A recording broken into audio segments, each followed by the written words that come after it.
देखो स्क्रीन दिख रहा है आप लोग, स्क्रीन विजिबल है? Yes sir. ओके, देखो हमने बताया था आपको कि जो आपकी रिजर्व बैंक ऑफ इंडिया है वो मॉनेटरी पॉलिसी रेगुलेट करती है। बहुत सारे फंक्शन बताया था, चाहे वो लेंडर एट लास्ट रिजॉर्ट हो, issuing of all types of currency except 1 rupees note हो, बैंकर्स बैंक हो, है ना, या फिर फॉरेन एक्सचेंज कस्टोडियन हो। अमंग 9 to 10 इंपॉर्टेंट जो उनकी पॉलिसी थी उसमें से एक बताया था मॉनेटरी पॉलिसी। और फर्दर उस मॉनेटरी पॉलिसी को मैंने दो पार्ट में डिवाइड कर दिया था। एक पार्ट हमने बताया था कि एक उस पार्ट को हम देखेंगे जिसमें हम काउंट कर सकते हैं, काउंटेबल वो डिजिट होनी चाहिए, और नाम हमने दिया था क्वांटिटेटिव टूल्स का। और दूसरा जो उसका भाई खड़ा है उसका नाम है क्वालिटेटिव टूल्स। मतलब आरबीआई की जो मॉनेटरी पॉलिसी है उसके दो पहलू हैं, qualitative tools and quantitative tools.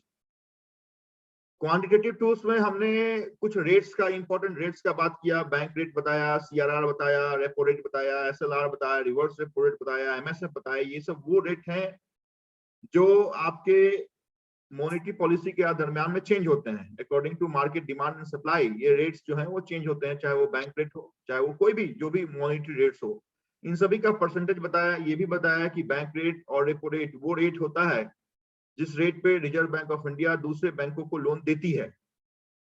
अगर लॉन्ग टर्म पर्पस के लिए दिया जाए तो वो बैंक रेट होगा, अगर शॉर्ट टर्म पर्पस के लिए दिया जाए, बिलो 90 डेज के लिए दिया जाए, तो वो रेपो रेट होगा।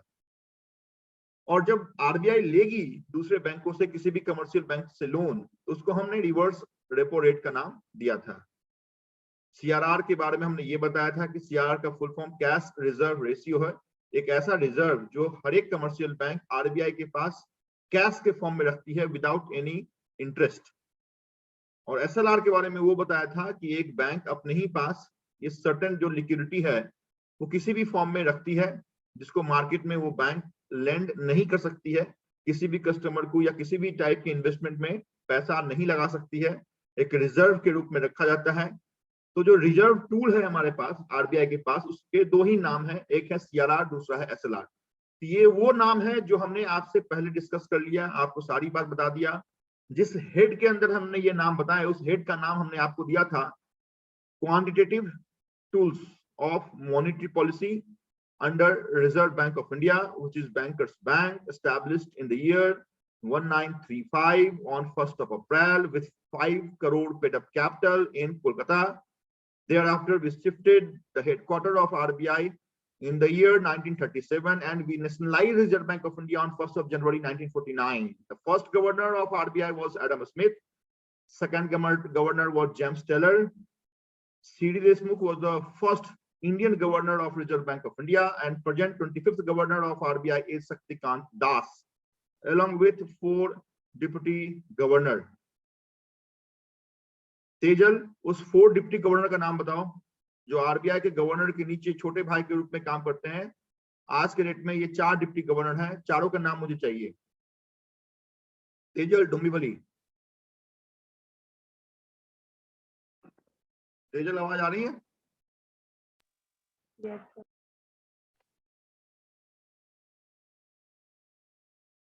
तेजल की आवाज नहीं आ रही है। Very good. हाँ आ रही है। बताइए 4 डिप्टी गवर्नर के नाम।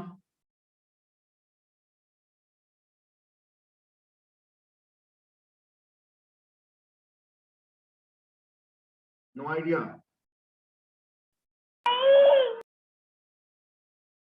Rahul, Rahul Goriwale, Omkar,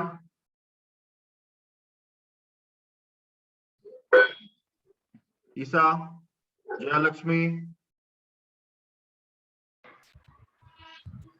Adam Yes, sir. Smith बचा है।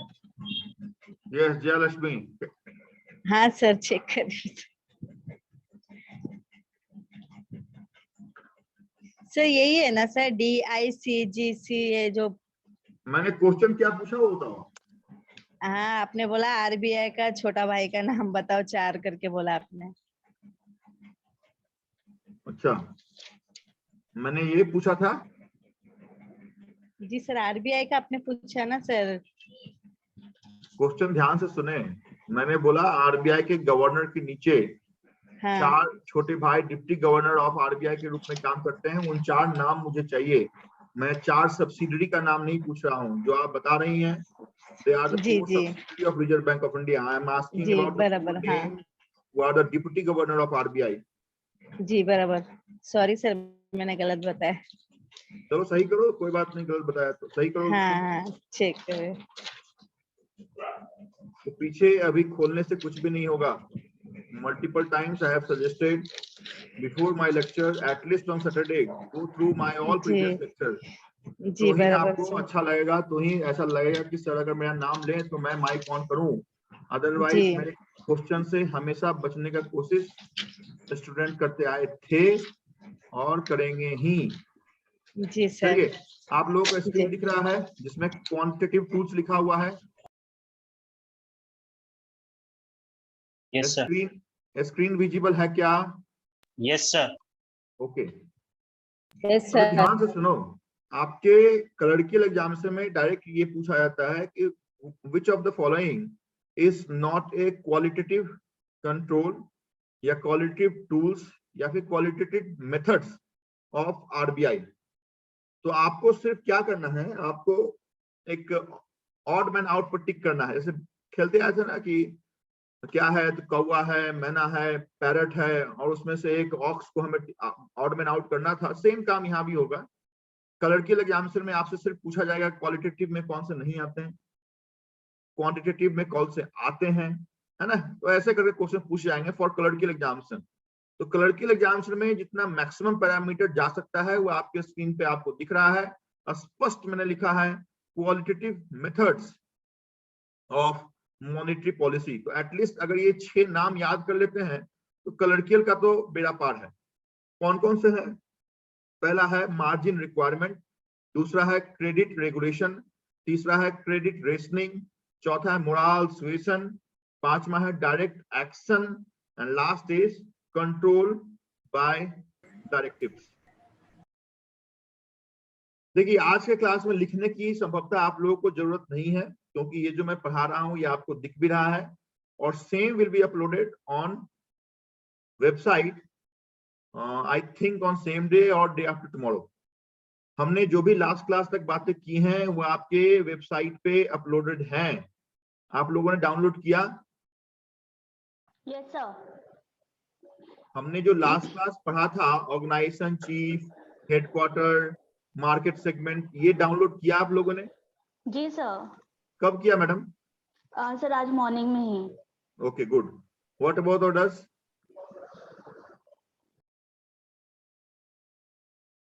बाकी के लोग, बाकी की जनता? Yes sir. किसी ने 2 दिन पहले अपलोड किया या उस दिन डाउनलोड किया था जिस दिन मैंने पढ़ाया था? सर आप वेबसाइट बता दोगे क्या एक बार? अच्छा, ओमकार, ओमकार आप तो पुराने स्टूडेंट हो फिर भी वेबसाइट आपका नाम नहीं मालूम है आपको? नहीं, लास्ट लेक्चर फर्स्ट था मेरा। अच्छा, ये सेकंड ठीक है। लेक्चर। अभी देखो आपके स्क्रीन पे मैं टाइप करूंगा, वो जगह भी दिखाता हूँ कहाँ से आप डाउनलोड कर सकते हैं।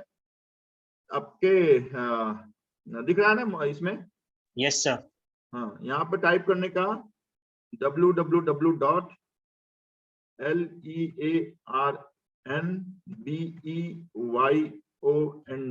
learnbeyond.co.in, ठीक है।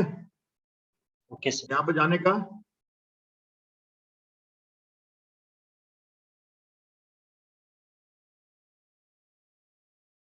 ठीक है। ये पेज आपको ओपन दिखेगा। इस पेज के नोटिफिकेशन वाले ऑप्शन में जाने का है ना, नोटिफिकेशन वाले क्लिक करने का। नोटिफिकेशन में आपको नीचे में पोस्ट दिखेंगे। देखिए मैंने लिखा है day 11 important organisation with headquarter and chief establishment year. इसको क्लिक कीजिए। आपको ये पीडीएफ दिख रहा है। जो भी क्लास में लूंगा उसमें 80% बातें आपके साथ शेयर करता हूं तो यहाँ पे 100% बातें लिखी हुई है। इस पीडीएफ में जाने का और डाउनलोड करके तकिए के नीचे डाल देने का। उसको हर एक संडे फिर अगरबत्ती दिखाने का, सारी बात अंदर चली जाएगी। ये देखिए हमने जो लास्ट क्लास पढ़ाया था आपको, चाहे वो आरबीआई की बात हो, है ना, जो भी मैंने क्वेश्चन पूछा कि 4 डिप्टी गवर्नर ऑफ आरबीआई, है ना, टी रविशंकर हैं, एम आर राव हैं, एम डी पात्रा हैं, एम के जैन है, सेबी हो, IRDA हो, या फिर तमाम जितने भी ऑर्गेनाइजेशन का नाम हमने बताया, ट्राई हो, PFRDA, CBDT, CBEC, NPCI, NABARD, NSDL, CSDL, LIC, SIDBI, NHB, है ना, IBA, IDBRT, एक दो ऑर्गेनाइजेशन का नाम संभवतः मैंने लास्ट क्लास आप लोगों को नहीं बताया था। कारण सिर्फ इतना ही था कि एटलीस्ट आप इस वेबसाइट के थ्रू जाएं, वहां से डाउनलोड करें, उसको डाउनलोड करके ही छोड़ मत दें अपने डेस्कटॉप पे या अपने मोबाइल में, उसका प्रिंट आउट लें, उस प्रिंट आउट को एक फाइल में डालें, तो ही आपको थोड़ा सा लगेगा कि मैं पढ़ रहा हूँ। आप मोबाइल में डाउनलोड कीजिएगा, डाउनलोड करके छोड़ दीजिएगा, फिर 10 दिन के बाद पता ही नहीं चलेगा कि हमने डाउनलोड कहाँ किया था। हाँ, तो ऐसे स्टडी नहीं होती है।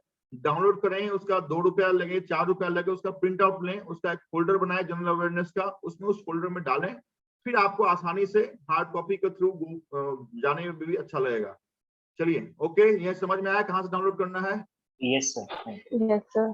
किसी ने मैसेज अभी मेरे को किया है, क्या मैसेज किया है? कुछ मैसेज था क्या अभी? चलो कोई बात नहीं,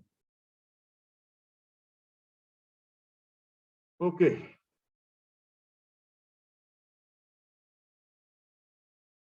देखिए मैंने बताया कि क्लर्कल एग्जामिनेशन में सिर्फ ये नाम आपको जानना है, लेकिन प्रोबेशनरी ऑफिसर और इंटरव्यू आपको ये जरूर जानना चाहिए कि मार्जिन रिक्वायरमेंट होता क्या है, क्रेडिट रेगुलेशन होते क्या है।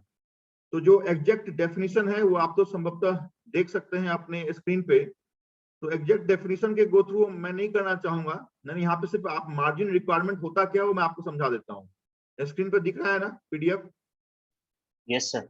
ओके, क्या लिखा है, एक लाइन को पढ़ता हूँ। लिखा है मार्जिन रिक्वायरमेंट में, margin is referred to a certain proportion of the loan that is not offered और फाइनेंस्ड बाय द बैंक। देखिए जब आप कोई भी लोन लेने जाएंगे, चाहे वो कार लोन हो, होम लोन हो, एजुकेशन लोन हो, तो बैंक आपको बोलेगी कि हम 90% आपको देंगे। सपोज कोई गाड़ी मुझे लेनी, होंडा सिटी लेनी है, 12 लाख उसका ऑन रोड प्राइस है, तो बैंक मुझे बोलेगा कि सर 90% और 85% हम फाइनेंस करेंगे, 15% जो है वो आपको खुद का लगाना पड़ेगा। कारण सिर्फ इतना है कि आरबीआई जिस सेक्टर में ज्यादा इन्वेस्टमेंट करना चाहती है, मतलब जिस सेक्टर में थोड़ा स्लो डाउन है, वहां पर लिक्विडिटी मतलब पैसे की जरूरत है, वहां पे आरबीआई पूरा का पूरा दरवाजा खोल देती है। बैंक को निर्देश दिया जाता है कि आप 100% फाइनेंस कर सकते हैं। जैसे एजुकेशन सेक्टर है, अगर आप क्या जो कॉलेज का फी है वो 4,80,000 रुपए है, तो बरोबर बैंक आपको 4,80,000 ही देगी, क्योंकि गवर्नमेंट ऑफ इंडिया भी चाहती है कि एजुकेशन को हम बढ़ावा दें, है ना। जो हमारी आज की लिटरेसी रेट है उसको बढ़ाने के लिए ये करना ही पड़ेगा। तो एजुकेशन सेक्टर में 100% फाइनेंस बैंक करती है। होम लोन हो गया तो 80% हम फाइनेंस, जो भी LTV वैल्यू है, loan to term to loan value है, उसमें हम 80% देते हैं। तो बैंक आरबीआई के आदेशानुसार, आरबीआई गवर्नमेंट के आदेशानुसार काम करती है। जिस मार्केट सेगमेंट में पूरे पैसे चाहिए वहां पे 100% का दरवाजा हम खोलते हैं। जहां पे पैसे थोड़े से कम चाहिए तो वहां पे हम मार्जिन लगा देते हैं।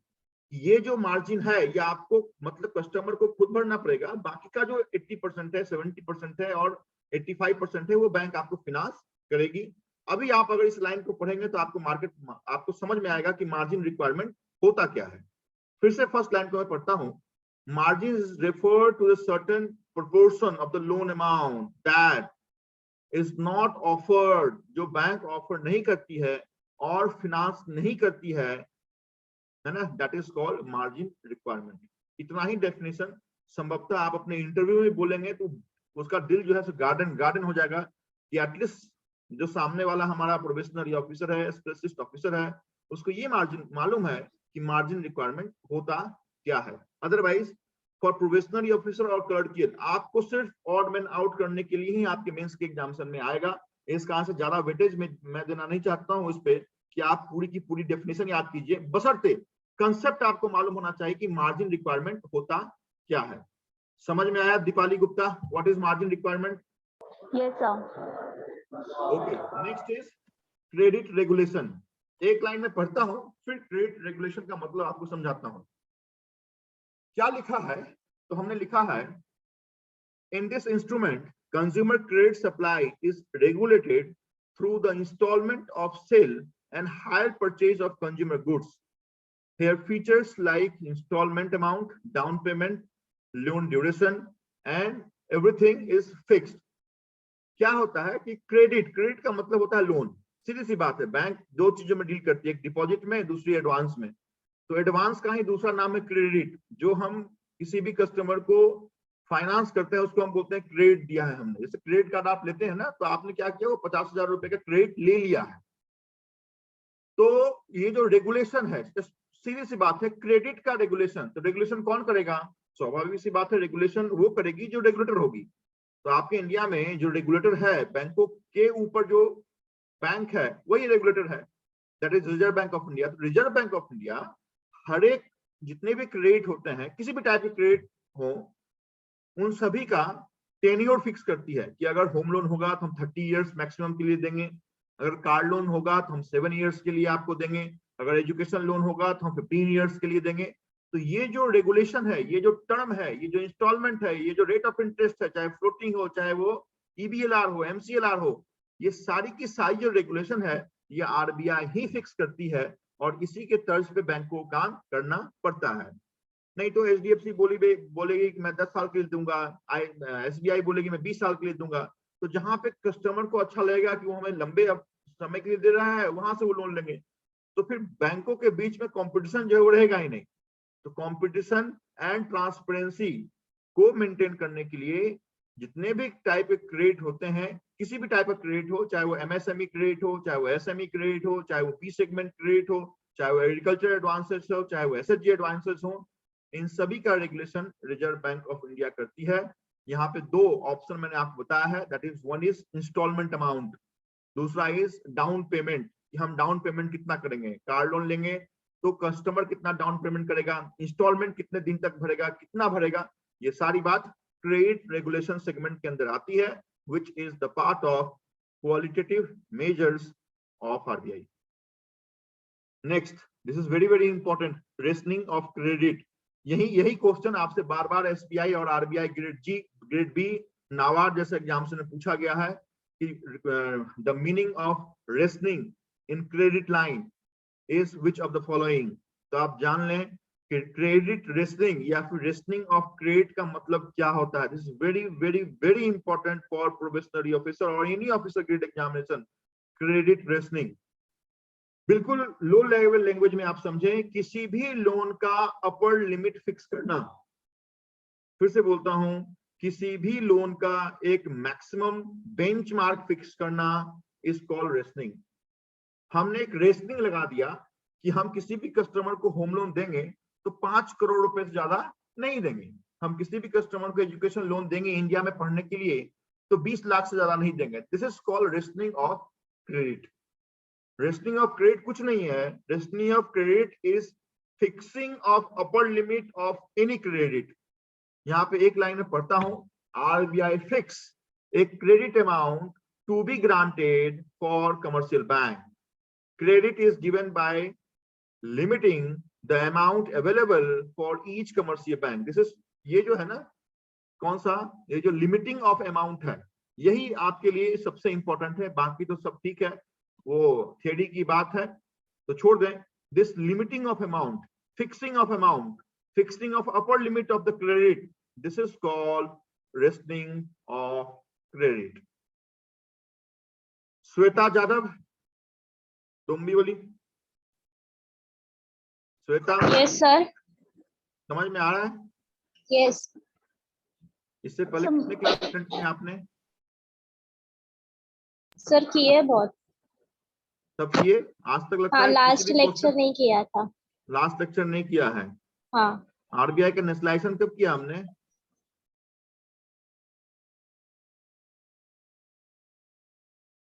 When RBI was nationalized? याद नहीं sir. When RBI was established?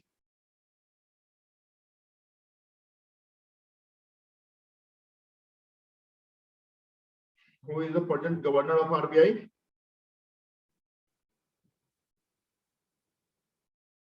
कुछ तो बताओ, क्या याद है अभी इससे पहले वाले किसी भी लेक्चर में? कुछ तो एक बार बताओ, क्योंकि आपसे मैंने अभी तक कोई क्वेश्चन नहीं पूछा, ऐसा मुझे लग रहा है आपके नाम से।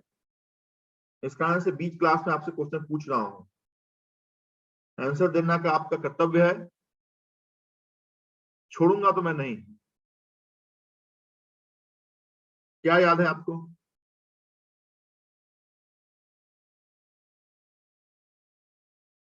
श्वेता यादव, मैं आपसे बात कर रहा हूं, क्या याद है आपको?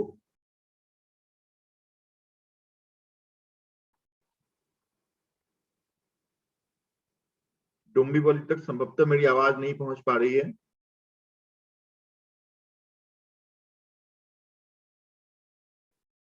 Not good, not acceptable.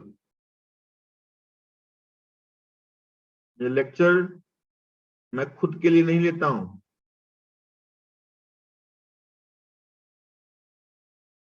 बहुत बार मैंने ये बातें बताई हैं कि लेक्चर घर आने के बाद भी मैं कंटिन्यू कर रहा हूं only because of your director Ashok sir, कि उनका इतना ज्यादा रिक्वेस्ट रहता है। मैंने बार बार बोला है कि मेरे से लो, कितना ले सकते हो, मेरे एक्सपीरियंस, मेरे नॉलेज का फायदा उठाओ। बट भगवान ने दो कान दिए, एक सुनने के लिए, एक निकालने के लिए। संभवतः अगर ऐसा करेंगे तो जिस गोल को लेके आप मेरे साथ जुड़े हैं वो संभवतः एक गोल ही दिखेगा, वो कभी पटल पे नहीं आएगा, कभी धरातल पे नहीं दिखेगा आप लोगों को। मेरे कुछ इंस्ट्रक्शन को फॉलो कीजिए, मेरे कुछ सजेशन को फॉलो कीजिए। कुछ इंपॉर्टेंट एडवाइस हमेशा मैं देता आया हूँ। आप अगर देखेंगे तो 1.5 घंटे के क्लास में लेता हूँ तो 10 से 15 मिनट जरूर आप लोगों को कुछ ना कुछ important input part of class में देता हूँ। कारण सिर्फ इतना है कि क्लास तो ठीक है, क्लास इज इंपॉर्टेंट, जो भी मैं लेता हूँ उसका पीडीएफ शेयर करता हूँ, सारी बात बताता हूँ, लेकिन जब तक उसके अलावा बाकी की बातें आप नहीं समझ पाएंगे कि किस टाइप से क्वेश्चन पूछा जाता है, कहाँ पे स्ट्रेस देना है, कैसे हमें अटेम्प्ट करना है। मैं हमेशा से बताता आया हूँ कि आंसर देना इज एन आर्ट, क्वेश्चन को सॉल्व करना एक आर्ट है, ये नॉलेज नहीं है। मैं बार बार बताता आया हूँ, ये संभवतः आप नहीं समझ पाएंगे अभी क्योंकि शुरुआत की है आपकी। आंसर देना एक आर्ट है, ये आर्ट पैदा करना पड़ेगा आपको। ये कोई फैकल्टी पैदा नहीं कर सकता है, मैं नहीं पैदा कर सकता हूँ। हाँ, मैं जरूर बता सकता हूँ कैसे ये पैदा हो जाएगा। तो चीजें थोड़ी सी गंभीरता के साथ लें तो ही आगे का रास्ता बहुत अच्छा लगेगा, बहुत सुगम लगेगा, फ्यूचर अच्छे होंगे। मोरल सुएसन पे हम चलते हैं, which is the fourth pillar of qualitative measure. Moral suasion कुछ भी नहीं है। देखिए हम क्या हो गए, हम बहुत परेशान हो गए। 10th क्लास हमारा था, हम फेल हो गए सपोज, तो हम घर पे जाते हैं, घर पे भी अगर पापा मम्मी डांटने लगे, अरे फेल हो गया, सुबह से लेके शाम खेलता था, पढ़ने के लिए बोलते थे तो पढ़ता नहीं था, तो और भी मोरल क्या होता है, वो हमारा बेकार हो जाता है। ऐसा लगता है कि यार चलो खुदकुशी ही कर लेते हैं, तो वो नहीं होना चाहिए। मोरली बूस्ट होने चाहिए। पापा ने बोला कोई बात नहीं बेटा, फिर से हम करेंगे, फिर से मिल के हम काम करेंगे और अच्छा करेंगे, है ना। और सफलता का मार्ग ढूंढना, है ना, इसी को हम कहते हैं मोरल। तो वो जो मोरल है, बैंकों को जो बूस्टअप किया जाता है, बैंकों के पास पैसा नहीं है तो आरबीआई देगा, बैंकों के पास जानकारी नहीं है आरबीआई प्रोवाइड करेगा, बैंकों के पास नॉर्म्स नहीं है आरबीआई देगा। तो मोरली बैंक के लिए आरबीआई काम करती है, तो ही सारी बैंक एट पार होकर चलती है। जो रूल्स आपको एसबीआई में मिलेंगे वही रूल्स आपको अमूमन किसी प्राइवेट बैंक में मिलेंगे, वही रूल्स आपको फॉरेन बैंक में मिलेंगे, वही रूल्स आपको किसी भी रीजनल रूरल बैंक में मिलेंगे। तो ये मोरली काम किया जाता है। This is a moral work done by reserve bank of India for all commercial bank, क्योंकि बैंकों को लाइसेंस देने का अथॉरिटी जो आरबीआई के पास है, तो मोरली उनको, उनके लिए जो भी काम करना है वो भी आरबीआई करना है। क्या लिखा है हमने? लिखा है moral suasion refers to a suggestions to commercial bank. बस इतना ही याद करना है, सजेशन है, एक टाइप ऑफ मोरली बूस्टअप है जो आरबीआई एक कमर्शियल बैंक के लिए करती है। काम खत्म हो गया। बाकी के सारे जो मैंने लिखे हैं इसके गो थ्रू अगर कर लें तो अच्छी बात है, नहीं भी करेंगे तो कोई बात नहीं है, until unless you are not going for any interview। तो सिर्फ moral boost up, moral suasion, resting of credit. Moral suasion क्या है? तो बूस्टअप करना है बैंकों को। क्रेडिट रेस्टिंग क्या है?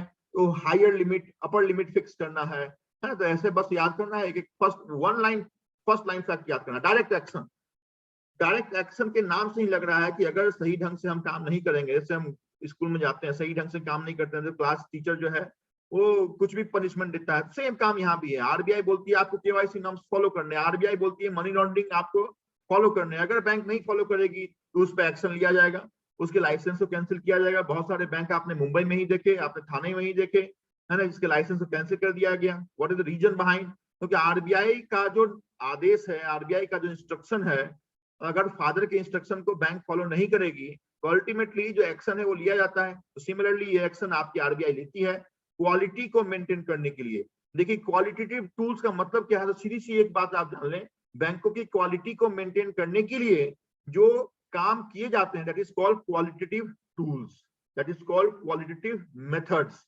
तो direct action is an action. आपने देखा कि पीसीए प्रॉम्प्ट करेक्टिव एक्शन का जो सेगमेंट है वो लगाया जाता है, तो सब क्या है, वो सब डायरेक्ट एक्शन के अंदर आते हैं। एक लाइन हम पढ़ते हैं, under the banking regulation act the central bank has the authority to take strict action against any of the commercial bank that refuses to obey the direction given by Reserve Bank of India। सीधी सी बात, काम खत्म हो गया। इतनी ही बात अगर हम जाने तो हमारी ये जो टॉपिक है वो खत्म हो जाएगी। एंड कंट्रोल बाय डायरेक्टिव क्या है? कोई बैंक के लिए सर्कुलर निकालना कि केवाईसी हमें फॉलो करना है, हमें मनी लॉन्ड्रिंग को फॉलो करना है, हमें फेक करेंसी को जो आपके सर्कुलेशन है इकोनॉमी से उसको बाहर करना है। तो ये सब जो सर्कुलर्स है, ये सब जो प्रिंट आउट निकलता है, this is called directive. This is what qualitative measures of RBI. अभी मेरे से क्वेश्चन पूछो इस टॉपिक से रिलेटेड, डरो मत, शर्माओ मत, हिचकिचाओ मत।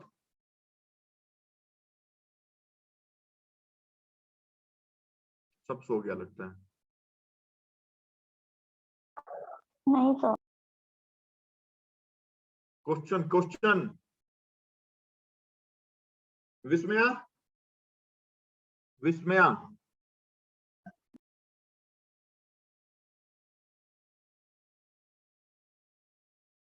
अजीत, हाँ सर। समझ में आया? सर वो ऊपर का 2 पॉइंट समझ में नहीं आया। तो फिर कौन पूछेगा?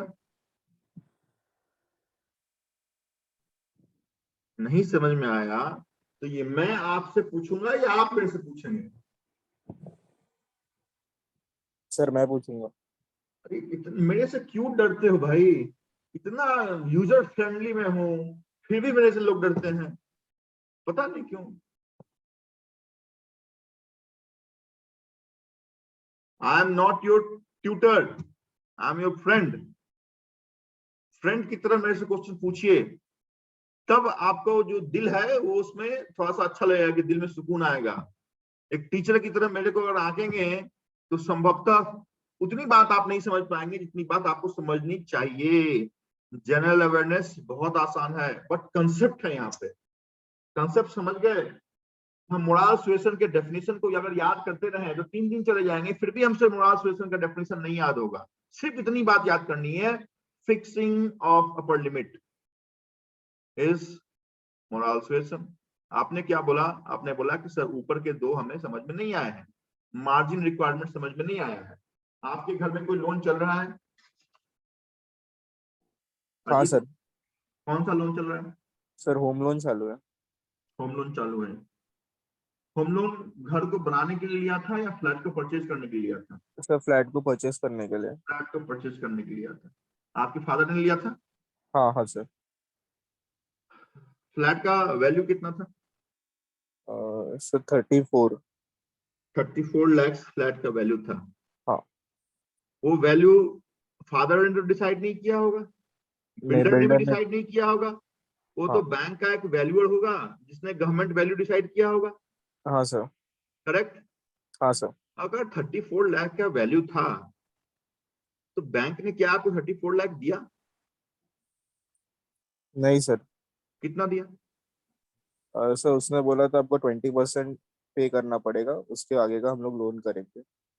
तो आपने पूछा नहीं कि सर क्यों नहीं 34 लाख दोगे? 34 लाख का हमारा फ्लैट है, आप अगर बेचोगे तो 34 लाख तो कम से कम मिलेंगे। हाँ क्योंकि सर। गवर्नमेंट वैल्यू 34 लाख है। हाँ तो फिर सर। क्यों आखिर बैंक ने आपको ये एडवाइस दिया कि 80% हम फाइनेंस करेंगे, बाकी का आप देख लो, क्योंकि ये गवर्नमेंट इंस्ट्रक्शन है। गवर्नमेंट इंस्ट्रक्शन मतलब आरबीआई की इंस्ट्रक्शन है। आरबीआई पूरा का पूरा रिटेल में, रियल एस्टेट में पैसे इन्वेस्ट करना नहीं चाहती है ना। इस कारण से बैंकों को ये इंस्ट्रक्शन दिया गया है कि आप जब भी रियल एस्टेट में कोई भी लोन फिनांस करेंगे, किसी भी टाइप का, करोड़ रुपए का हिरानानी हो या लोधा हो, कितने भी करोड़ रुपए का आप लोन फिनांस करेंगे, अगर उसकी लोन की वैल्यू 3 करोड़ रुपए है तो आप उसका 80% ही फिनांस कर सकते हैं। क्लियर? क्यों? क्योंकि उस मार्केट सेगमेंट में उतने पैसे की जरूरत नहीं है जितना कि एजुकेशन सेक्टर में, एग्रीकल्चर सेक्टर में चाहिए।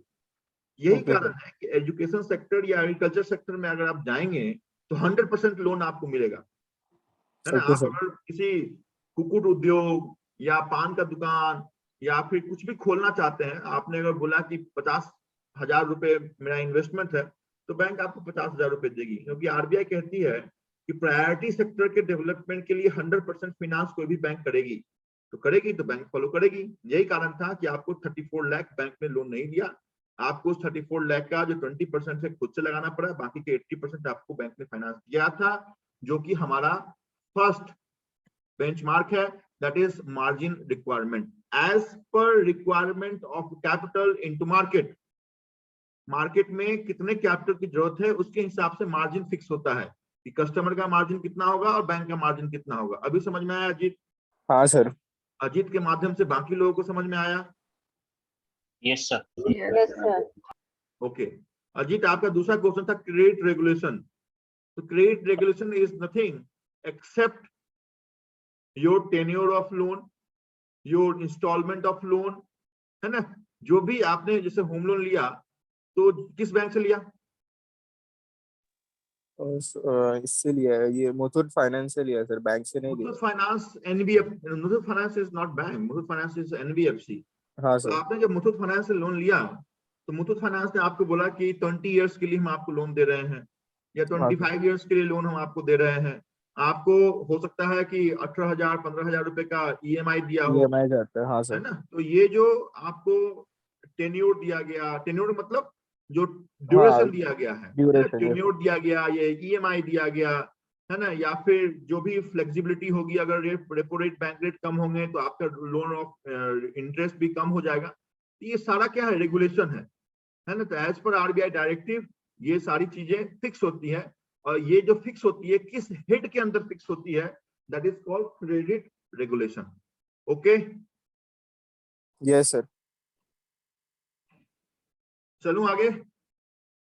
Yes sir. हम्म,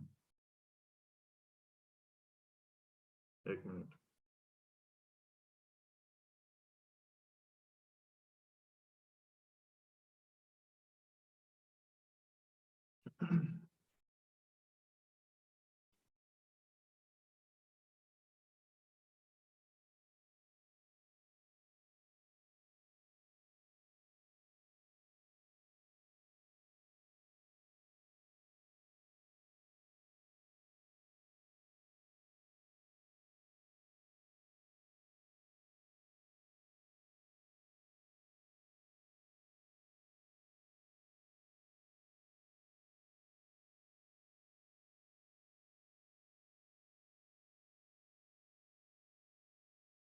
चलिए, दिख रहा है topic? Yes sir. Yes sir. Yes sir. क्या लिखा है?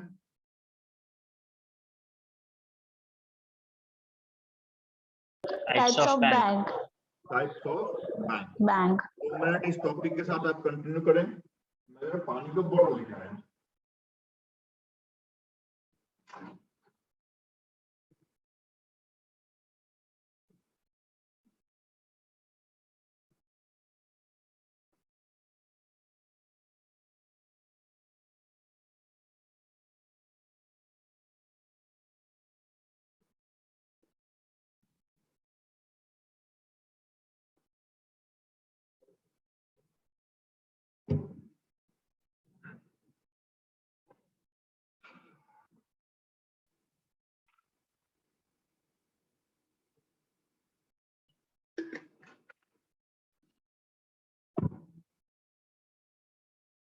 भारत में कितने टाइप के बैंक हैं और आप कहाँ जाना चाहते हैं, तो ये पहले समझना पड़ेगा कि हमारे पास कितने टाइप्स के बैंक हैं।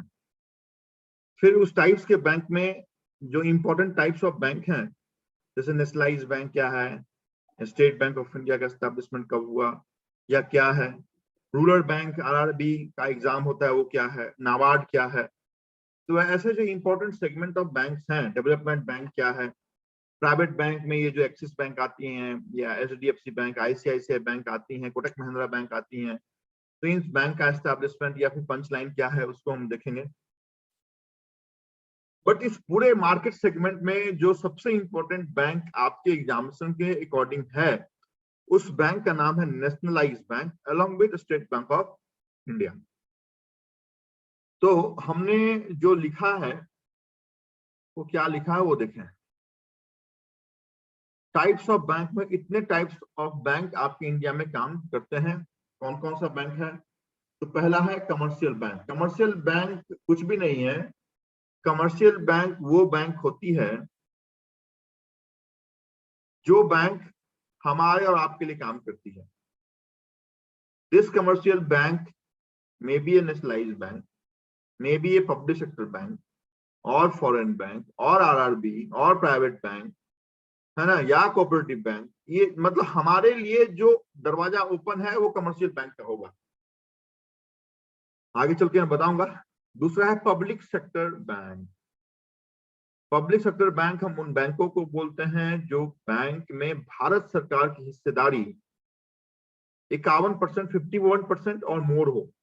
जैसे हमारा उद्देश्य क्या है, आप जिस प्लेटफॉर्म पे जुड़े हुए हैं, ये क्यों जुड़े हुए हैं?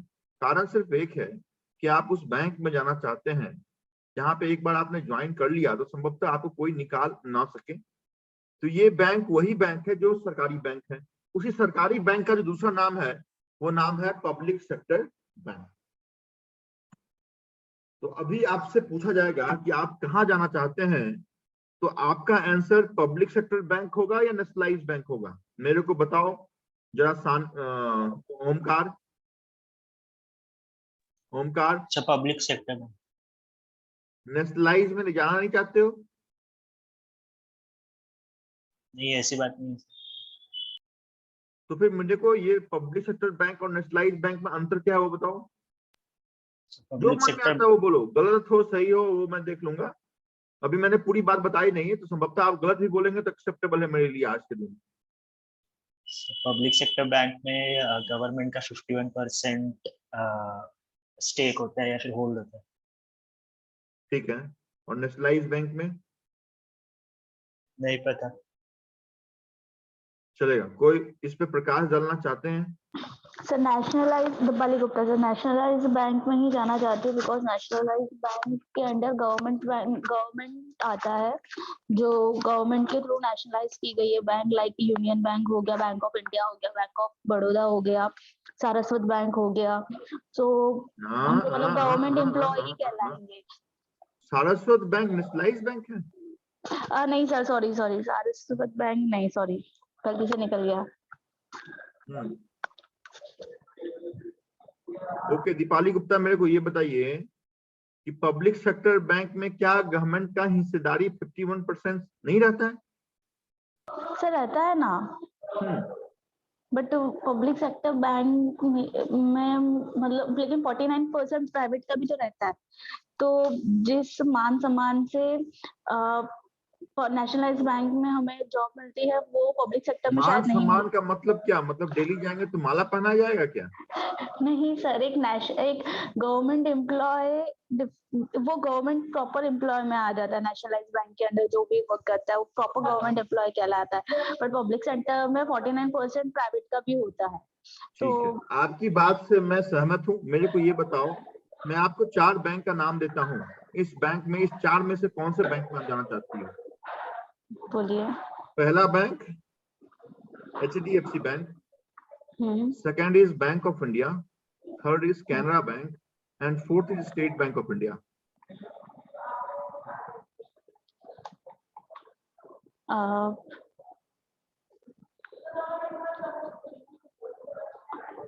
Bank of India. Why not SBI?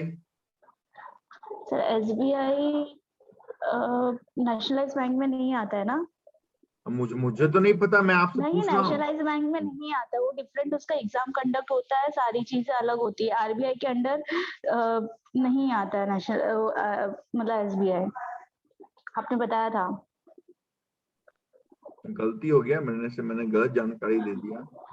नहीं मतलब नेशनल उसका एग्जाम डिफरेंट होता है, बट वो RBI के अंडर नहीं आता। नेशनलाइज बैंक में RBI के अंदर नहीं आता है तो क्या फेडरल रिजर्व के अंदर आता है?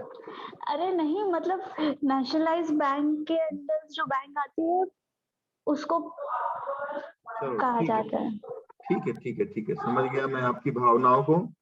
चलता हूँ। थोड़ी सी बात मैं तेजल से करना चाहता हूँ। तेजल,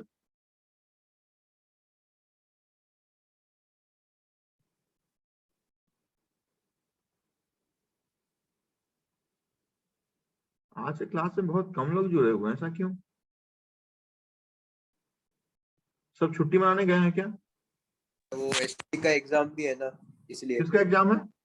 एसएससी वालों का। सर SSC का एग्जाम है और उसी के रिगार्ड मतलब थोड़ा सा बातचीत करना था उसी के ऊपर, और जब ठीक लेक्चर है, खत्म बाद हो में जाएगा तो बातचीत बात करेंगे। करेंगे। देखिए, पब्लिक सेक्टर बैंक उन बैंकों को हम बोलते हैं जिस बैंक में भारत सरकार की हिस्सेदारी 51% प्लस हो। पब्लिक सेक्टर बैंक दो टाइप के होते हैं।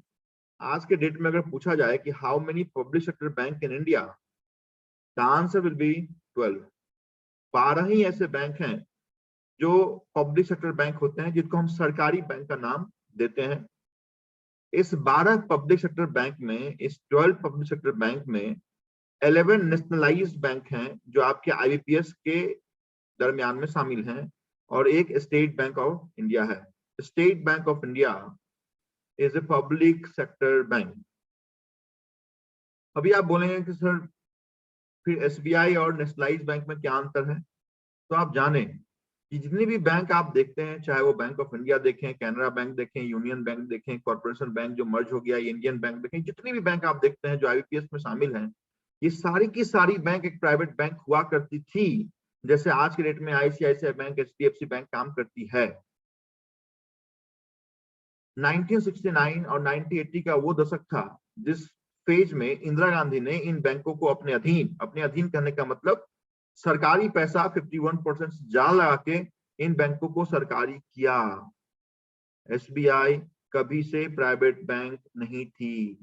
SBI हमेशा से भारत सरकार के लिए ही ओपन किया गया हुआ बैंक था। इस कारण जितने भी गवर्नमेंट का आप इंपॉर्टेंट या ट्रेजरी आप देखते हैं, वो सब का सब स्टेट बैंक ऑफ इंडिया के पास है, because SBI was never a private sector bank. SBI was initially a government bank and till now is a government bank.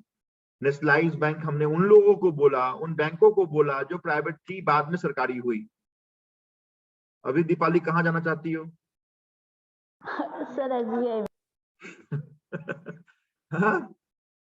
Sir Okay. Seriously बोलो ना, मुझे ना SBI में जाना है, मुझे बैंक में इतना दिलचस्पी नहीं है। मेरा मेन फोकस तो SSC में है, इनकम टैक्स डिपार्टमेंट या CBI डिपार्टमेंट, मेरे दो पे ही फोकस है। सेंट्रल गवर्नमेंट में जाना चाहती हूँ सर मैं। मोस्ट ऑफ हमेशा वही काम करना चाहिए जिसमें आपका इंटरेस्ट हो। हाँ, ठीक है? मोस्ट ऑफ तो उसी में है, but I will try my best. और क्या? ठीक है, आपसे मैं आखिरी के 5 मिनट में बात करूंगा, है ना? अभी पब्लिक सेक्टर बैंक और नेशनलाइज्ड बैंक में अंतर समझ में आया? बाद में मैं अंतर और समझाऊंगा। अभी समझ में आया मोटा मोटी का अंतर क्या है? Yes sir. जी सर।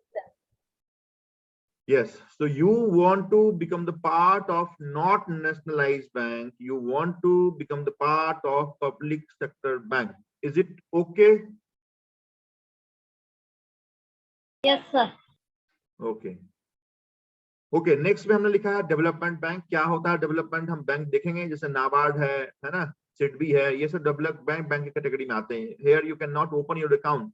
ये बैंकों के लिए काम करती है। ये जो फंड है वो बैंकों के लिए, जैसे सिडबी है वो MSME में डील करती है, लास्ट क्लास में मैंने बताया था SME सेगमेंट में डील करती है। नाबार्ड है RRB सेगमेंट में या फिर एग्रीकल्चर सेगमेंट में डील करती है। तो ये सब क्या है? डेवलपमेंट बैंक है। रूरल बैंक है ना, जैसे आपने अभी आपके IBPS में सबसे पहले आपकी RRB की वैकेंसी आती है, that is called regional rural bank, यही वो RRB है। बताऊंगा 1975 2 अक्टूबर में पहली ग्रामीण बैंक का एस्टैब्लिशमेंट लखनऊ में हमने प्रथमा ग्रामीण बैंक के रूप में किया था। लीड बैंक क्या है इसकी बात करूंगा। यहाँ पे 2 बार कमर्शियल बैंक लिखा हुआ है, ऊपर भी लिखा हुआ है, यहाँ पे लिखा हुआ है, इसकी बात आप छोड़ दें। स्पेशलाइज्ड बैंक क्या होते हैं इसकी बात करूंगा। शेड्यूल कमर्शियल बैंक कौन सी बैंक आरबीआई के एक्ट 1934 के शेड्यूल नंबर 2 को फॉलो करती है, इसकी बात हम करेंगे। प्राइवेट बैंक कौन कौन से इंपॉर्टेंट प्राइवेट बैंक हैं, इनका एस्टैब्लिशमेंट, जैसे ICICI bank, Kotak bank, axis bank, ये जब इंपॉर्टेंट 3-4 बैंक है इसकी बात हम करेंगे। फॉरेन बैंक क्या होते हैं जिनका एस्टैब्लिशमेंट आपके इंडियन सीमा से बाहर हो, उन्हें हम फॉरेन बैंक कहते हैं, उनकी कुछ ब्रांच आपके इंडिया में चल रही हैं। शेड्यूल कमर्शियल बैंक, या ये शेड्यूल कमर्शियल बैंक 2 बार लिखा गया क्या? यस, यहाँ भी शेड्यूल बैंक लिखा हुआ है, यहाँ भी शेड्यूल कमर्शियल बैंक लिखा हुआ है, रिपीटेशन ऑफ वर्ड है। कोऑपरेटिव बैंक की बात करेंगे, बहुत बड़ा आपने जैसे शाश्वत है, शाश्वत एक कोऑपरेटिव बैंक, या फिर डोंबिवली जनता सहकारी बैंक है ना, थाने जनता सहकारी बैंक, तो these are cooperative banks. Private sector bank, ये भी डबल रिपीटेशन है। New banking licence is very very important for your examination. New banking licence 2014-15 से आईडीएफसी हो गई या बंधन बैंक हो गई, तो ये सब 2014-15 में हमने न्यू बैंकिंग लाइसेंस दिए, जिसके अंतर्गत हमने ये 2 बैंकों को क्या किया, तो स्टैब्लिश किया। फिर स्मॉल बैंक और पेमेंट बैंक की बात करेंगे, जैसे आईपीपीबी है, इंडियन पोस्ट पेमेंट बैंक है ना, रिलायंस है, या फिर एयरटेल है, ये सब पेमेंट बैंक। 2015 में ही हमने 10 स्मॉल बैंक, 11 पेमेंट बैंकों को लाइसेंस दिया। तो ये सब क्या है, क्योंकि आपके एग्जामिनेशन के लिए ये जो नेशनलाइज बैंक है, ये जो पब्लिक सेक्टर बैंक है, और न्यू बैंकिंग लाइसेंस 2014-15 और स्मॉल एंड पेमेंट बैंक, यही 4 ऐसे इंपॉर्टेंट कैटेगरी हैं जो आपको आपके एग्जामिनेशन में देखने को मिलेंगे। बाकी के सारे जो है प्राइवेट बैंक क्या है, ये सब ठीक है, हम जानकारी के लिए हम जानेंगे, सिर्फ 1-2 ही लाइन में हम समझेंगे कि आईसीआईसीआई बैंक का फुल जो एब्रिविएशन है वो क्या है, आई स्टैंड फॉर इंडस्ट्रियल है, क्या है ना, या इसके चीफ का नाम क्या है, या फिर हम है ना, या ख्याल आपका इसका टैगलाइन है। तो जो वन और एक फर्स्ट लाइन फैक्ट होगा वही हम देखेंगे फॉरेन बैंक के रूप में या कोऑपरेटिव बैंक के रूप में, है ना। लेकिन जो मेन हमारा कंसंट्रेशन होगा वो आपके nationalised public sector new banking licence 2014 and 2015 along with small and payment bank, उस पे होगा। आज की क्लास में सिर्फ यहाँ पे ये जो सेगमेंट है, इस सेगमेंट में 2 सेगमेंट की बात मैं कर लेता हूँ। कमर्शियल बैंक क्या होते हैं और शेड्यूल कमर्शियल बैंक क्या होते हैं। मैंने लास्ट टू लास्ट क्लास संभवतः बैंक और एनबीएफसी के बीच में डिफरेंस बताया था, और आपको ये बताया था वो ऑर्गेनाइजेशन जो बीआरए बैंकिंग रेगुलेशन एक्ट 1949 के अंदर डील करती है।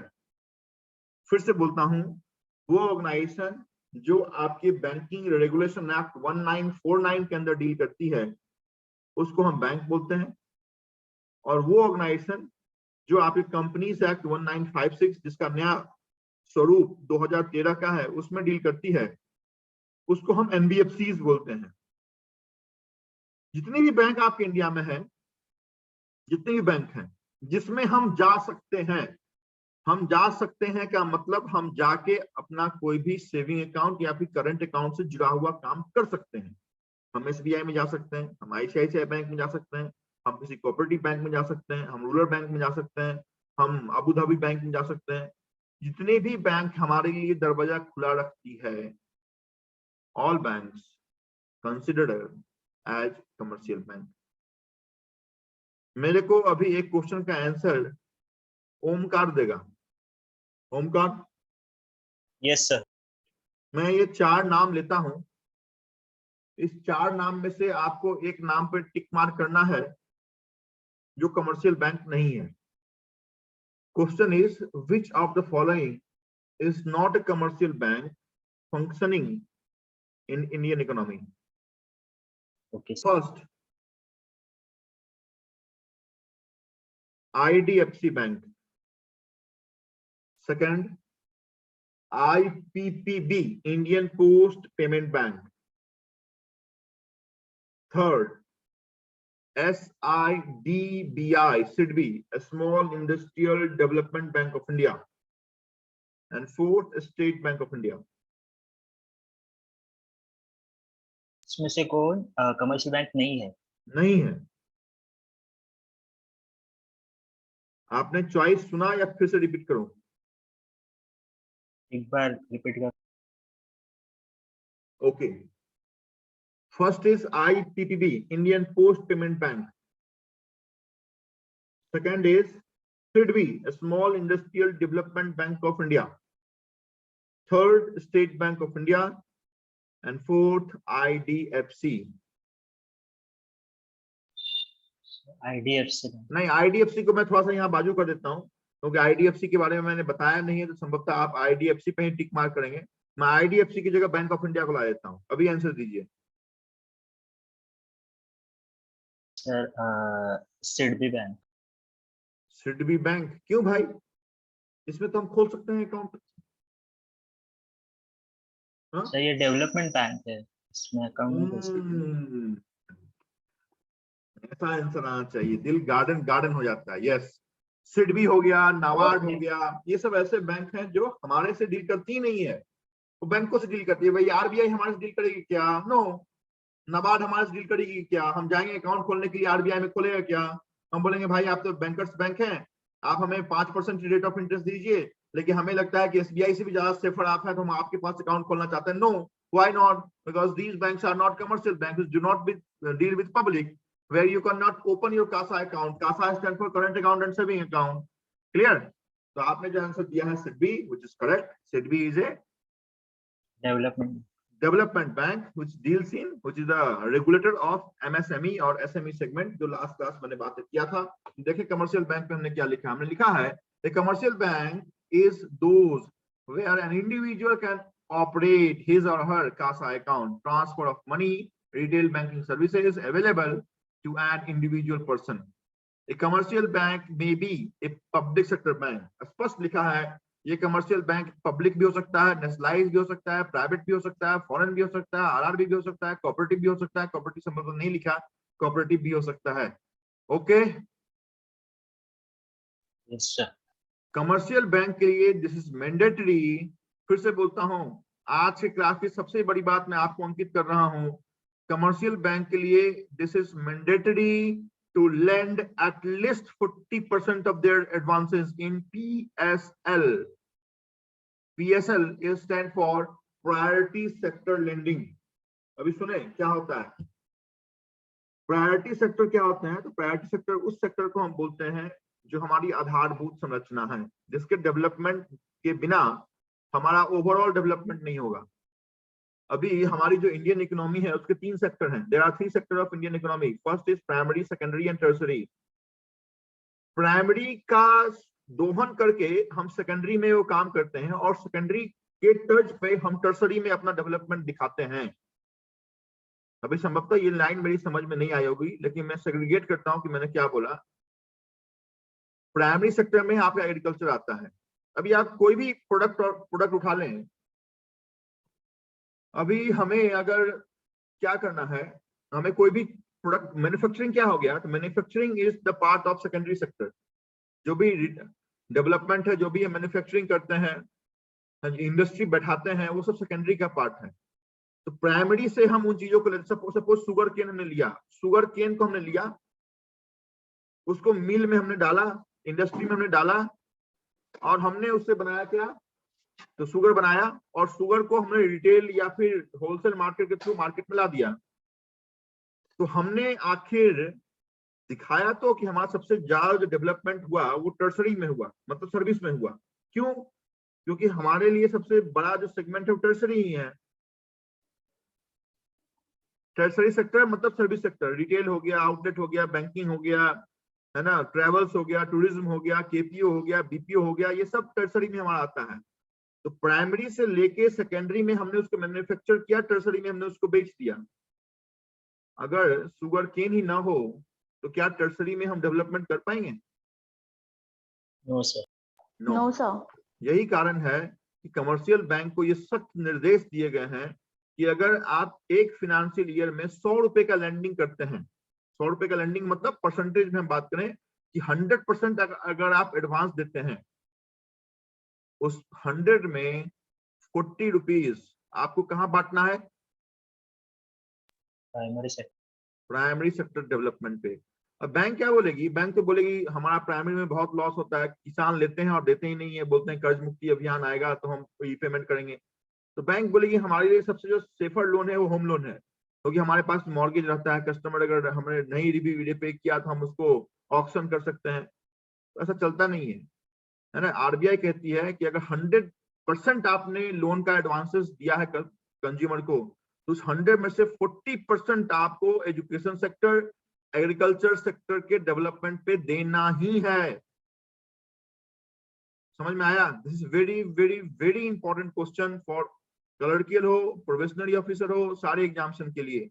कई बार ये क्वेश्चन पूछा गया है कि priority sector lending is fixed to which of the following percentage, 10%, 20%, 30%, 50%, 70%। आज के डेट में गांठ बांध के आप चले कि 100 रुपए में से 40 रुपए, चाहे वो मुनाफा हो चाहे वो लॉस हो, एज पर गवर्नमेंट नॉर्म्स हमें देना ही है एग्रीकल्चर और एजुकेशन सेक्टर में। This is the only reason why bank can not denied agriculture advances और एजुकेशन लोन। आपको एजुकेशन लोन चाहिए, कोई भी बैंक रिजेक्ट नहीं कर सकता है, चाहे आपका फादर फार्मर हो या इंडस्ट्रियलिस्ट हो। आपको अगर एजुकेशन लोन चाहिए without any income proof, bank कभी भी किसी भी कंडीशन में रिजेक्ट नहीं कर सकता है। ये बात आप मान के चलें, ठीक है। आपको एग्रीकल्चर लोन चाहिए, अगर एग्रीकल्चर दायरे में आपके पास है 7, 12, 8 है, तो बैंक आपको कभी भी किसी लोन के लिए डिनाई नहीं कर सकता, क्योंकि ये कंपल्सरी एडवांसेस हैं जो बैंक को आपको देने हैं।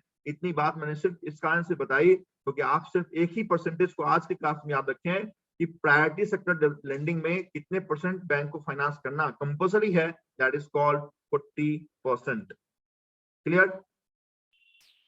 Yes sir. Yes sir.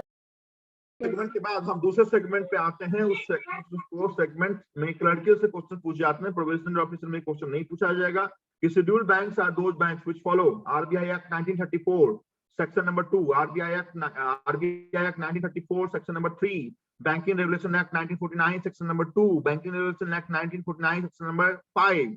उस कंडीशन में शेड्यूल्ड कमर्शियल बैंक वही बैंक होंगे जो आरबीआई के एक्ट 1934, जिसके अंदर आरबीआई का एस्टैब्लिशमेंट हमने किया था, वही वो एक्ट है।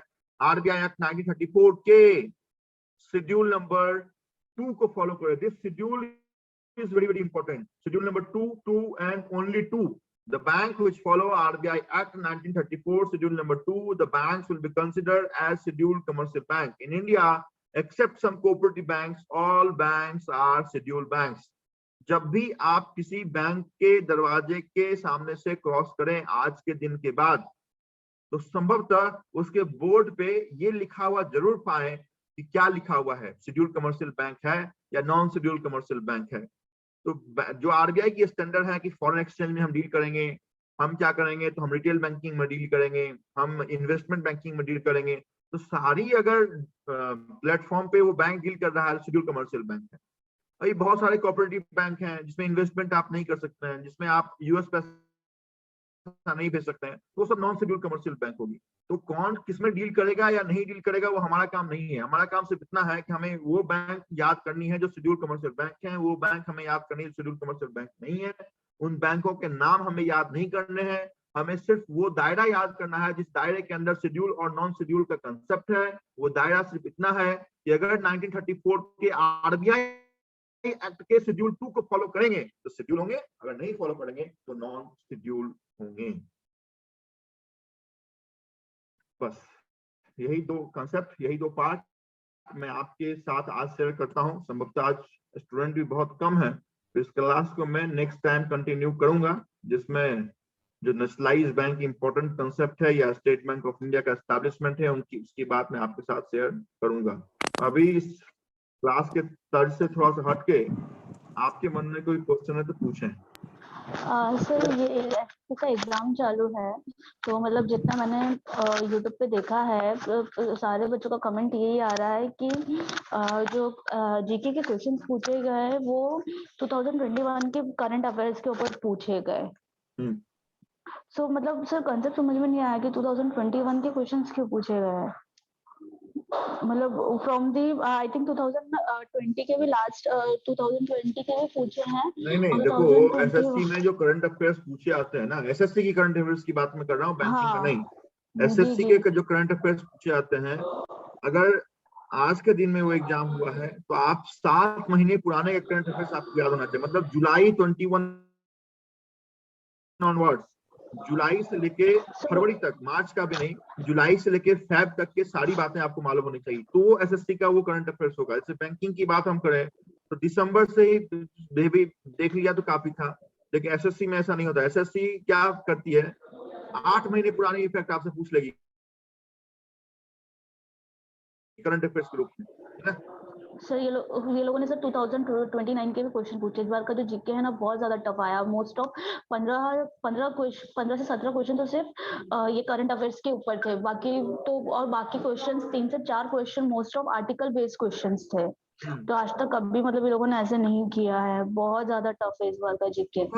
19 का क्वेश्चन पूछा गया, हाँ 2020 का क्वेश्चन पूछा गया। मैं आपको बताऊं कौन क्वेश्चन 2009 का, who, हाँ 2019 का, who got the golden goalkeeper award in 2019, ये क्वेश्चन पूछा गया है। देखो ठीक है, देखो अगर पूछा ये गया क्वेश्चन पूछा गया है। तो ये क्वेश्चन तो पढ़ के जाना पॉसिबल नहीं है, क्योंकि 19 में किसने अवार्ड जी। लिया। तो मैं क्या बोलता हूँ कि एटलीस्ट एसएससी की आप तैयारी करती हैं तो 8 महीने का तो आप करंट अफेयर्स मान के चलो ही। और फिर से बोलता हूँ, अगर Nobel prize in the field of peace हमने 2021 के फेब में दिया है, और फिर से Nobel prize in the field of peace अभी तक 2022 के लिए हम नहीं दिया है, तो फेब 2021 की बात भी आपके लिए इंपॉर्टेंट है। जी जी समझ में आ रहा है। अभी गोल्डन पीकॉक अवार्ड अगर हमने 21 के जनवरी में दिया और फिर से गोल्डन पीकॉक अवार्ड या दादा साहब फाल्के अवार्ड 2022 के लिए अनाउंसमेंट नहीं हुआ है, तो जनवरी 2021 की बात आपके लिए इंपॉर्टेंट हो जाएगी। जी क्लियर। इस कारण से जो करंट अफेयर्स एसएससी का है उसमें क्या होता है, उसमें डाइजेस्ट आता है, करंट अफेयर्स डाइजेस्ट, उसमें 1 साल की बातें संकलित की जाती हैं, तो वो पढ़ना पड़ेगा। और एक क्वेश्चन ये भी पूछा गया, which award Bumrah got in 2019, ये क्वेश्चन भी पूछा गया। बुमराह BUMRAH, हाँ गॉट इन 2019, ऐसे टाइप के क्वेश्चन। और साइंस के तो क्वेश्चन आए नहीं है, साइंस का क्वेश्चन ही नहीं आया, सारे आर्टिकल बेसिस है और एक आध हिस्ट्री का क्वेश्चन है, और 17 से 18 क्वेश्चन सिर्फ ये इसी के ऊपर है। आर्टिकल बेस मतलब आर्टिकल बेस मतलब what is article 21 related to. नहीं, ये तो ठीक है, ये तो इंडियन पॉलिटी का क्वेश्चन है। हाँ। आपको जो फंडामेंटल राइट्स, फंडामेंटल ड्यूटीज आप पढ़ेंगे तो आर्टिकल नंबर 14 से लेके आर्टिकल नंबर 35 तक आपको याद होने चाहिए। जी जी जी जी है ना। तो ये तो आर्टिकल बेस्ड क्वेश्चन तो इंडियन पॉलिटी का एक बहुत बड़ा सेगमेंट है ना, कि आर्टिकल नंबर 352, 356, 360 में इमरजेंसी की बात करते हैं, है ना। आर्टिकल नंबर 22 फंडामेंटल राइट से जुड़ा हुआ है ना। तो ये तो लाजमी क्वेश्चन है, इंडियन पॉलिटी का क्वेश्चन है, तो ये तो एटलीस्ट मालूम होना चाहिए। करंट अफेयर्स हमेशा से थोड़ा सा उठपटांग आता है एसएससी के सीजीएल में, है ना, एसएससी के एलडीसी में, यूडीसी में, तो वहां पे करंट अफेयर्स डाइजेस्ट जो ईयरली पब्लिकेशन होता है वो हमेशा रेफर करना चाहिए, ना कि मंथली मैगजीन। क्योंकि मैंने पहले ही बताया कि जनवरी में कोई अनाउंसमेंट हुआ है, उसका अनाउंसमेंट बाद में नहीं हुआ है, तो जनवरी की क्वेश्चन भी आपके लिए लायबल है एसएससी के point of view. Current affairs अगर देखते हैं तो बैंक की बात नहीं कर रहा हूँ यहाँ पे, है ना। जी जी। और कुछ क्वेश्चन ठीक है 2020 का पूछ दिया, 18 का पूछ दिया, तो मैं नहीं समझता हूँ कि उन क्वेश्चन को पढ़ने के लिए हमें 3 साल का करंट अफेयर्स पढ़ना चाहिए। 2-4 क्वेश्चन तो ऐसे भी छोड़ने के लिए होते ही हैं, तो उन चीज को हम इग्नोर कर सकते हैं। ठीक है, तो वो चीज इग्नोर करना ही ज्यादा बेटर है, रेदर कि हम 2020 2019 का करंट अफेयर्स पढ़ते रहें, पता चला 21 का ही करंट अफेयर्स ना याद हो, तो 1-2-4 क्वेश्चन हमने छोड़ भी दिया तो okay, but 21 onwards current affairs है वो पूछे जाएंगे। जी सर। एंड सर यही एक लास्ट क्वेश्चन था आपसे, कि आपने लास्ट टाइम बताया था कि इंग्लिश पे फोकस कैसे करना है, तो एक बार फिर से समझा दीजिए ना थोड़ा सा इंग्लिश के ऊपर। इंग्लिश से फोकस करने को हमने लास्ट क्लास बताया था, कुछ भी नहीं है, इंग्लिश में से पढ़ते जाइए, है ना। 1 महीने रीडिंग का आदत डालो, ऑटोमेटिक चीजें सही आएंगी, है ना। उसको कैसा है, रातों रात हम कुछ बना नहीं सकते हैं, रातों रात हमारा अगर बैकग्राउंड नहीं है तो हमारा मदर टंग तो है नहीं, हम तो आंध्र प्रदेश से केरला से आए नहीं है, तो एटलीस्ट हमें 1 महीने 1.5 महीने हैबिचुएटेड होने चाहिए कुछ डिफरेंट वर्ड से, है ना, उस लाइन से। तो क्या होता है कि आफ्टर 1.5 मंथ ऑटोमेटिक वो चीजें हम नहीं भी समझते हैं तो उस लाइन को हम समझने लगते हैं कि लाइन हमसे बोलना क्या चाहता है। तो दिस इज वेरी इंपॉर्टेंट कि एटलीस्ट हमें हैबिट होना चाहिए कि एटलीस्ट 2 से 3 पैराग्राफ डेली पढ़ने का, विदाउट किसी भी गैप से हमें वो पढ़ना ही है तो पढ़ना ही है। और मैंने बार बार बोला कि बैंक को कम्पीट करना है तो इंग्लिश आपकी अच्छी होनी चाहिए। इंग्लिश अगर अच्छी होगी तो बैंक में आना कोई बड़ी बात नहीं है। स्पष्ट मैं ये लाइन हमेशा से बोलता आया हूँ, बैंक में आना है, इंग्लिश अच्छा कीजिए, मैथ, जनरल अवेयरनेस और जो रीजनिंग है वो ऑटोमेटिक अच्छे होते चले जाएंगे। इंग्लिश, मैथ और रीजनिंग की जहां तक बात है इंटरेस्टिंग है, ऑटोमेटिक होंगे। जनरल अवेयरनेस की जहां तक बात है, जब तक मैं आपके साथ जुड़ा हुआ जनरल अवेयरनेस में कोई भी टेंशन लेने की जरूरत आप लोगों को नहीं है। इंग्लिश पे आपको फोकस करना है। इंग्लिश पे फोकस करने के लिए इंग्लिश के साथ दोस्ती कीजिए। दोस्ती तभी कर सकते हैं जब इंग्लिश के पैराग्राफ धड़ल्ले से आप पढ़े without knowing the meaning of the word. कम से कम हैबिट हमारी होगी ना तो चीजें over the period of time समझ में आ जाती है। मेरे को भी नहीं समझ में आता था जब मैं पढ़ा करता था, है ना, बट जब एक बार हैबिट लग जाती है तो अच्छा लगता है। तो वहां पे थोड़ा सा पढ़िए, ऑटोमेटिक समझ में आएंगी क्या है, कहाँ पे कॉमन एरर है, कहाँ पे हम फिलर करें। तो आप जब पढ़ेंगे ना तो कॉमन एरर भी समझ में आपको आने लगेगा, है ना, जो जंबल फिलर है वो भी समझ में आने लगेगा, 2 लाइन फिलर है वो भी समझ में आने लगेगा। लेकिन थोड़ा दोस्ती तो करना पड़ेगा भाई। जी जी जी जी, बस वही 1-2 क्वेश्चन, ये 2 डाउट थे और कुछ नहीं। एसएससी के लिए थोड़ा सा फोकस स्टडी तो करनी पड़ेगी, बहुत फोकस स्टडी करनी पड़ेगी। बैंकिंग में क्या है, थोड़ा सा रफ्तार के साथ हमने काम किया तो बहुत आसान है। एसएससी में कैसा है, थोड़ा पेशेंस के साथ, धैर्य के साथ, है ना, और मल्टीपल सेट्स के प्रैक्टिस के साथ। जैसे आपने बोला ना कि सर आर्टिकल से क्वेश्चन पूछे गए, है ना, कभी कभी क्या होता है कि हिस्ट्री से बहुत सारे क्वेश्चन पूछा जाते हैं, लेकिन बायोलॉजी से इतने क्वेश्चन पूछे जाते हैं कि आप पूछे मत। 2017 का जो क्वेश्चन पूछा गया उसमें बायोलॉजी से क्वेश्चन पूछे गए कि स्टूडेंट बोलते सर बायोलॉजी तो हमने छोड़ के गए थे। अभी एसएससी का क्या है, डोल ड्रम वाली कंडीशन है, कब क्या पूछेगा, किस तर्ज से पूछेगा, उसका कोई सीमा ही नहीं है, है ना। तो इस कारण से एसएससी के लिए मल्टीपल सेट से गुजरना पड़ेगा आपको। तो भी आपको हिस्ट्री पे भी कमांड होगा, आपको इंडियन पॉलिटी पे भी कमांड होगा, इंडियन इकोनॉमिक्स पे कमांड होगा, ज्योग्राफी पे भी कमांड होगा। तो एसएससी थोड़ा सा कंसंट्रेशन स्टडी वाली कहानी है, वहां पे काम और सर बैंकिंग में कैसे कर सकते हैं हम जीके जीएस में? नहीं सर, आपकी पहली क्लास है? नहीं सर, फिर आ चुकी हूँ, मैं आपके लेक्चर अटेंड करती हूँ सर। तो फिर ये तो राग में हमेशा लापता आया हूँ, फिर से इसकी बात कभी ये मैं कभी बता दूंगा कि बैंकिंग के लिए जीएस क्या करना है, कहाँ से करना है। ये तो पहले भी इससे एक प्रीवियस टू प्रीवियस क्लास मैंने बताया भी है कि कहाँ से करना है, क्या करना है। चलो फिर से मैं कभी भी जब 2, 4, 5 स्टूडेंट नहीं मिल जाएंगे तो इसकी बात मैं फिर से करूंगा। आज के लिए इतना ही काफी रखता हूँ। सर एक और डाउट था, बोलिए। जो अभी पब्लिक सेक्टर बैंक्स है 12, तो वो प्राइवेट हो सकते हैं क्या फ्यूचर में जाके? भाई देखो, मैं प्रधानमंत्री तो हूँ नहीं सर नहीं, क्योंकि वो चल रहा था कि वो फिर से प्राइवेट करने हैं, तो देखो आईबीपीएस ये क्या है ना, ये गवर्नमेंट नॉर्म्स है। तो जब तक गवर्नमेंट नॉर्म्स कमिटी उसका कोई भी संशोधन नहीं देती है, लोकसभा से वो पारित नहीं होगा, राज्यसभा में उस पर मुहर नहीं लगी, प्रेसिडेंट उस पर कोई भी सिग्नेचर नहीं करेंगे, तब तक ये सारी बात हो नहीं सकती। कोई नेता बोलता है, कुछ भी बोलता है, तो ऐसे तो नॉर्म्स बनेंगे नहीं, है ना। The bill has to presented in Lok Sabha and has to pass within 14 days from upper assembly, Rajya Sabha, and finally president of India has to signature on the bill, then the bill become the act, है ना। तो ऐसा कुछ कहना इस platform से कि ये प्राइवेट होगा ना होगा, ये कहना ठीक नहीं है। संभवतः ऐसा नहीं होना चाहिए, और इस कारण से बैंक में बहुत सारा प्रोटेस्ट भी हो रहा है, स्ट्राइक भी हो रहा है अगेंस्ट प्राइवेटाइजेशन। तो संभवतः तो नहीं होने चाहिए, आगे भगवान की माया है। Thank you sir. और कुछ? Thank you sir. Yes, next class में मिलते हैं। इस क्लास को हम आगे लिए चलेंगे, आप लोगों से ज्यादा से बात करेंगे। लेकिन फिर से एक रिक्वेस्ट, एक दरख्वास्त है आप लोगों से, दरख्वास्त मैं अपने लिए करता हूँ, वो ये है कि मेरे क्लास में जुड़ने से पहले एटलीस्ट सैटरडे को जरूर गो थ्रू हो कि मैंने last previous to previous class में क्या पढ़ाया है। बार बार मैं बोलता हूँ, मेरी क्लास बहुत आसान है उन लोगों के लिए जिन्होंने एक्चुअल में देखा है कि हमने क्या पढ़ाया है।